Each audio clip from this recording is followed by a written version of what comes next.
50 घंटे से ऊपर का वक्त बीत चुका है, लेकिन अभी तक योगी आदित्यनाथ की सरकार मृतकों के सरकारी आंकड़े जारी नहीं कर पाई है। यानी जो लिस्ट सरकार की तरफ से जारी की जाती है कि कौन आदमी मरा है, किस जगह का था, उसका नाम क्या है, उसका शव क्या उसके परिजनों को सौंप दिया गया है, इस प्रकार की जो लिस्ट जारी की जाती है वो अभी तक लिस्ट जारी नहीं की गई है। 50 घंटे से ऊपर का वक्त बीत चुका है। और दूसरी बड़ी खबर जो भास्कर ने अभी भी कुछ देर पहले जारी की है, जिसमें बताया है कि 1500 लोग गायब हैं। मतलब एक तरफ योगी आदित्यनाथ की सरकार वो कहती है कि 30 लोगों की मौत हुई है। ये एएनआई की मैं आपको ट्वीट दिखा रहा हूं, शाम को 6:44 पर 29 तारीख को, 2 दिन पहले जो है वो सरकार ने ये बताया था। और ये भी 24 घंटे के करीब करीब 18 घंटे बीतने के बाद में तब जो है सरकार ने इस पर अपना मुंह खोला था। और अब जो है 50 घंटे से ऊपर का वक्त बीत चुका है, लेकिन अभी तक सरकार लिस्ट जारी नहीं कर पाई है। मैं खबर आपको दिखाता हूं। ये खबर आप देखिए, 10 जनवरी 2025 की खबर है। 10 जनवरी 2025 की इंडियन एक्सप्रेस अखबार की खबर है। मतलब आप विश्वास कर सकते हैं, वो खबर आपको दिखा रहा हूं। महाकुंभ के अंदर 2700 सीसीटीवी कैमरे लगाए गए। 2700 सीसीटीवी कैमरे। सरकार हर घंटे, तकरीबन हर घंटे और रोजाना जरूर, कितने लोगों ने स्नान किया, कितने करोड़ लोगों ने स्नान किया, इस बारे में रोजाना आंकड़े दे रही है। लेकिन कितने लोग मारे गए, उनकी लिस्ट अभी तक नहीं है। एक खबर आप देखिए, भास्कर की खबर है, और कितनी जो है वो शर्मनाक खबर है आप कह सकते हैं हम सबके लिए। 1500 लोग जो है वो गायब हैं। पता नहीं बहन जिंदा है या नहीं। महाकुंभ भगदड़ के बाद में 1500 लोग लापता है, बिलखते हुए। कोई बेटी को तो कोई मां को ढूंढ रहा है।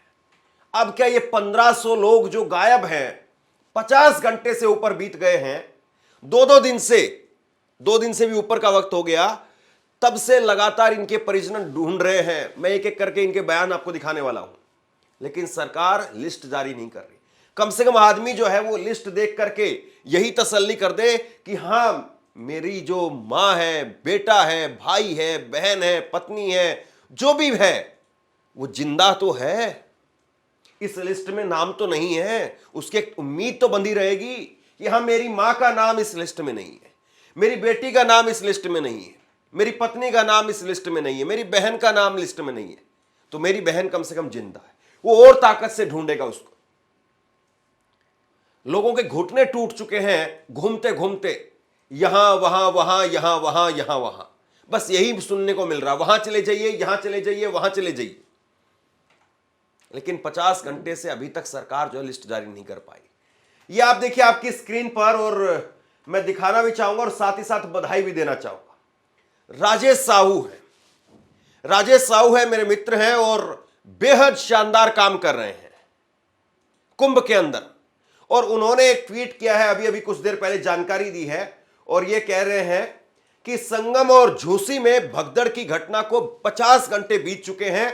प्रशासन ने अब तक मरने वालों की सूची नहीं जारी की। वह कौन लोग हैं, कहां की घटना में डेथ हुई है। दूसरी तरफ संगम प्रशासन हर 2 घंटे के अंदर संगम में स्नान करने वाले श्रद्धालुओं की सूची जारी कर देता है। प्रशासन के मुताबिक 2 बजे तक 80 लाख लोगों ने स्नान किया। आज 2 बजे तक का उन्होंने जो है ये ट्वीट 3:52 पर ट्वीट किया। तब बताया कि प्रशासन ने आज बताया कि आज दोपहर तक 80 लाख लोगों ने स्नान कर लिया। अरे भाई, मृतकों की लिस्ट क्यों नहीं दे पा रहे? एक तस्वीर आपको दिखाता हूं मैं, बड़ी चुभेगी ये तस्वीर आपको। ये तस्वीर आप देखिए, एक मां, एक बूढ़ी मां, वो रो रही है और योगी आदित्यनाथ जो है वो हंस रहे हैं। ये तस्वीर जो है वो आपको कितनी चुभती है, देखिए जरा ये तस्वीर। वाकई जो है वो यही हो रहा है महाकुंभ के अंदर। सरकारी फोटोएं लगी हुई है, सरकारी वीवीआईपी चल रहा है। हालांकि सरकार कह रही है कि हमने वीवीआईपी कल्चर बंद कर दिया है, लेकिन कितना बंद किया है और कितना बंद हो पाएगा हम सब जानते हैं। जिस रात ये घटना हुई थी, उसके अगले सुबह हेमा मालिनी, बाबा रामदेव और तमाम लोग वो वीवीआईपी स्नान कर रहे थे। तो दावे और उनको अमल में लाना 2 अलग अलग बातें हैं। मैं आपको दिखाता हूं किस तरीके से बयान जो वहां से निकल करके सामने आ रहे हैं। और सबसे बड़ी बात यह है कि क्या वाकई सरकार ने इस पर बोलना देखना वो पूरी तरह से बंद कर दिया है क्या? कल संसद में इसको लेकर के देखना आप किस तरीके से जोरदार हंगामा होगा, क्योंकि मीडिया को सरकार की जो गिरबान पकड़नी चाहिए थी कि 50 घंटे हो गए, लिस्ट दीजिए आप। हर जानकारी जो है वो मीडिया के पास में पहुंचाई जाती है कि इतने किलो फूल जो है वो हेलीकॉप्टर के जरिए बरसाए गए। क्या मीडिया तोलने के लिए जाती है वहां पर? नहीं साहब, सरकार बताती है, मीडिया प्रचार करती है और फिर उसके बाद में बताती है कि योगी आदित्यनाथ का भव्य दिव्य आयोजन। मीडिया ने देखा वहां पर कुछ हो रहा है लेकिन बताया कुछ और जाता है। अब देखिए एक एक करके मैं आपको पास में बयान लेकर के आ रहा हूं। ये माला देवी है, माला देवी है और ये कह रही हैं कि हम 2 दिन से भटक रहे हैं, बहन का कुछ पता नहीं चला है, समझ में नहीं आ रहा है कि अब कहां जाए। अब इनकी खुद की उम्र देख लीजिए, इनकी बहन को ढूंढते ढूंढते ये खुद पूरी तरह से टूट गई है। अगला देखिए आप, विनोद कुमार मंडल हैं, अररिया बिहार से हैं। ये कहते हैं कि नहाने के लिए पिलर संख्या 188 पर गए थे लेकिन बहन स्नान करने के बाद में वापस नहीं आई। उन्हें 36 घंटे हो गए हैं, हम बहुत परेशान हैं। ये कुंभ खत्म हो जाएगा लेकिन इन लोगों की परेशानियां खत्म नहीं होंगी। उसके बाद में गोपाल, वो कहते हैं कि बीवी कई दिनों से नहीं मिल रही है, 2 बच्चे हैं, एक बच्चा यहीं मौजूद है, दूसरा घर पर है, समझ में नहीं आ रहा है अब क्या करो। पत्नी नहीं मिल रही इनकी, 2 बच्चे हैं। जरा कल्पना करके देखिए, आपके साथ में, हमारे साथ में, किसी के साथ में भी, मैं तो अपने ऊपर लेकर के देख रहा हूं इन सारी घटनाओं को।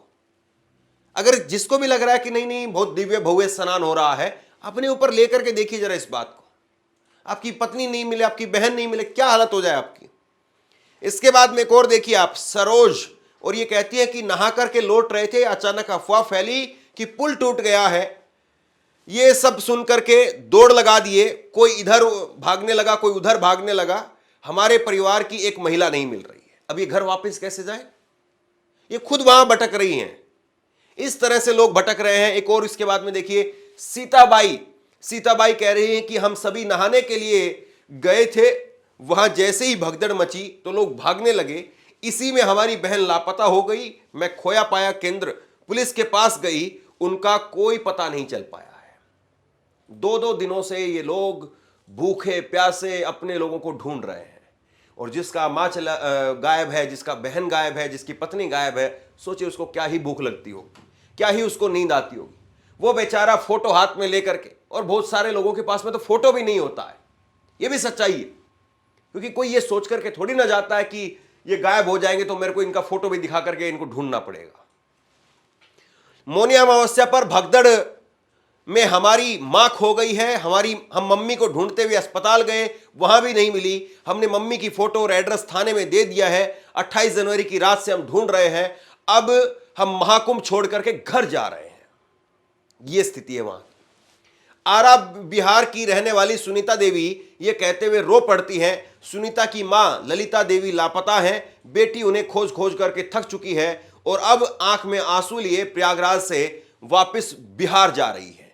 मेरी बहन नहीं मिल रही है, पता नहीं अब वो जिंदा है या नहीं। ऐसा कहने वाली औरंगाबाद महाराष्ट्र की सीताबाई दुखी और मायूस है। ये लोग ऐसे हैं जो बेचारे रो रो करके थक चुके हैं, इनकी आंखों के अंदर से आंसू भी खत्म हो गए।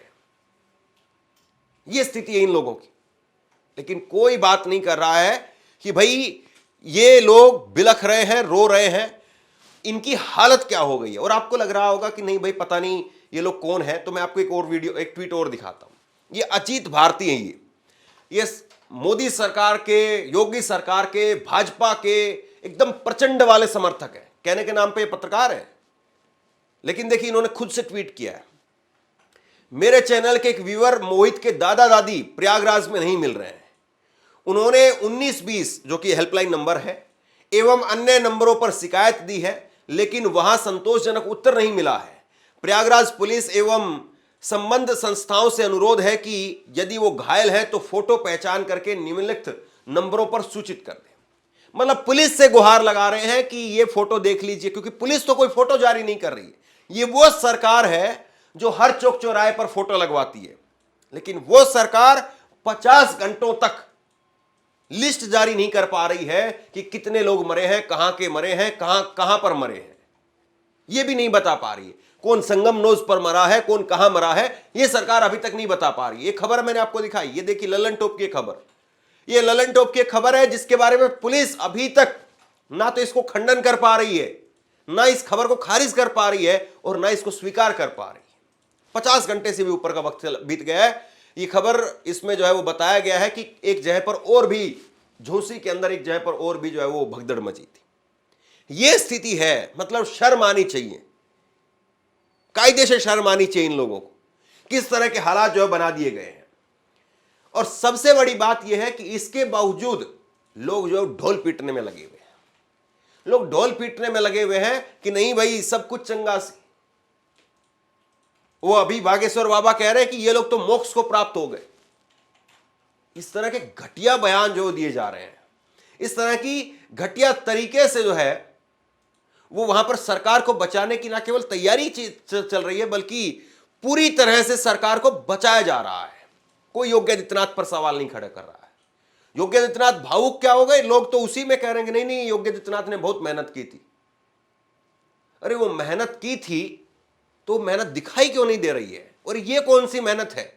आंकड़ों को छुपाने वाली मेहनत। और मैंने आपको खबर दिखाई, टीवी 9 भारतवर्ष के रिपोर्टर को धक्का मारा गया, धमकी दी गई, गिरफ्तार कर लेंगे तुम्हें। मतलब जो मौत के आंकड़े पूछेगा, जो मौत के बारे में पूछेगा, जो मुर्दा घर के अंदर घुसने की कोशिश करेगा, उसको गिरफ्तार कर लेंगे। खुद से कुछ बताएंगे नहीं। ये तो इलेक्टोरल बॉन्ड वाला मामला हो गया। क्या अब इसको लेकर के सुप्रीम कोर्ट के अंदर आदमी जाए कि सरकार कम से कम लिस्ट जारी करे? ये कैसी स्थिति है? ये किस प्रकार का हाल बना दिया है? सोचिए जरा इस बात को कि किस तरीके से सरकार काम कर रही है। नेहा सिंह राठौड़, उन्होंने मोदी पर और उसके साथ साथ ये बागेश्वर वाले बाबा धीरेन्द्र शास्त्री, उन पर सवाल खड़े किए। आपको याद होगा बागेश्वर बाबा ने क्या कहा था, जरा अपनी स्क्रीन पर देखिए कि महाकुंभ में जो नहीं आएगा वो देशद्रोही कहलाएगा। इस तरीके से इन लोगों ने भीड़ इकट्ठा की, इस तरीके से इन्होंने लोगों को भावनाओं के साथ में खेल खेल करके और उनको कुंभ के अंदर बुलाया। और अब पता है आपको, अब मोदी नहीं जा रहे स्नान करने के लिए, महाकुंभ में नहीं जाएंगे पीएम मोदी। तो ये बागेश्वर बाबा के अनुसार पीएम मोदी जो है वो देशद्रोही हैं, या बागेश्वर बाबा के अनुसार पीएम मोदी जो है वो देशभक्त है? भाई आप ही ने कहा था ना कि अगर जो वहां महाकुंभ में नहीं जाएगा तो वो देशद्रोही है। तो अब मोदी साहब कौन है? मोदी को भी क्या देशद्रोही बताएंगे? कमाल की बात है। शर्म आनी चाहिए।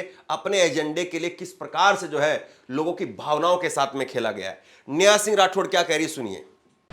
कहां छिपे हैं वो सरकारी कलाकार और सरकारी बाबा जो बड़ी से बड़ी संख्या में श्रद्धालुओं को महाकुंभ में बुला रहे थे? निकलो बाहर, जो कुंभ नहीं आएगा वो देशद्रोही हो जाएगा, यही बोल रहे थे ना। भगदड़ के बाद से ये कहने लगे हैं कि यहाँ मरने वाले भाग्यशाली हैं क्योंकि उन्हें मोक्ष मिल गया। अरे इतना ही मोक्ष मिल रहा था तो खुद क्यों नहीं कूद पड़े भगदड़ में? खुद तो सरकारी काफिले के साथ कुंभ नहाने आएंगे और आम जनता को भीड़ के हवाले कर देंगे। बाकी ताजी खबर यह है कि माननीय प्रधानमंत्री मोदी जी ने महाकुंभ आने का प्लान कैंसिल कर दिया है। तो क्या अब धीरेन्द्र शास्त्री के मुताबिक मोदी जी भी देशभक्त नहीं रहे? इन नीच और धूर्त लोगों ने भोले भाले देशवासियों की कोमल भावनाओं का दोहन किया है, उन्हें इमोशनली ब्लैकमेल किया और उन्हें भीड़ में बुलाकर छोड़ दिया। अरे यही लोग असली जिम्मेदार हैं भगदड़ के लिए। और सबसे पहले इन सरकारी बाबाओं और सरकारी दलाल कलाकारों पर एफआईआर दर्ज करके इन पर मुकदमा चलाया जाना चाहिए। असली गिद्ध ये लोग हैं।